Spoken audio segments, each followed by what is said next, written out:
Je viens de signer une convention pour la fabrication, c'est un API, chantier d'insertion, pour la fabrication donc, de poulaillers et de composteurs. Les poulaillers, comme vous pouvez voir, l'environnement, le côté naturel, le côté écologique, économique aussi, puisque le composteur, on va pouvoir passer une convention avec les agriculteurs pour qu'ils aient du fumier de bonne qualité et faire de la production bio. Et d'autant plus que c'est une convention où nous bénéficions du concours aussi donc du département qui a cette responsabilité en termes d'insertion. Sur cette formation d'atelier parcours d'insertion, l'idée c'est de leur montrer et qu'ils puissent faire également l'apprentissage de comment utiliser du matériel professionnel, comment faire de la découpe, comment comprendre un plan et pour pouvoir réaliser par la suite, confectionner donc un outil, un matériel qui leur permette là notamment de pouvoir lier la pratique mais aussi à l'utilité, à l'économie et du développement durable.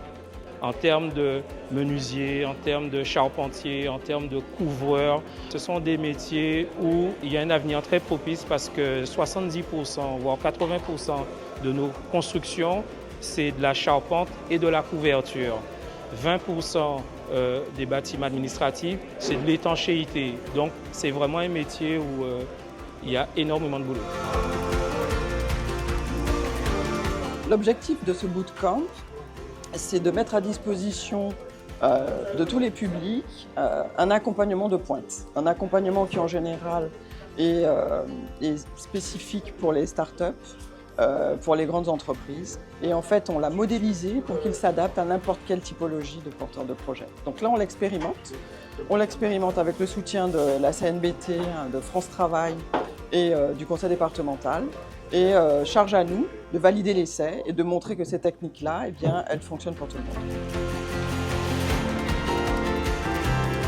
Pendant 6 mois, des porteurs de projets vont être coachés, vont pouvoir échanger avec pratiquement 22 experts dans différents domaines, de manière à ce qu'ils puissent construire leur projet et qu'ils puissent être le plus performants possible.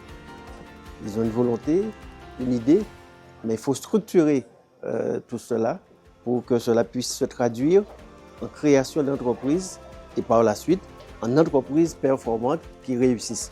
Il est important aussi pour qu'ils puissent maîtriser toutes les aides possibles de manière à ce qu'ils puissent se les approprier et disposer de tous les atouts.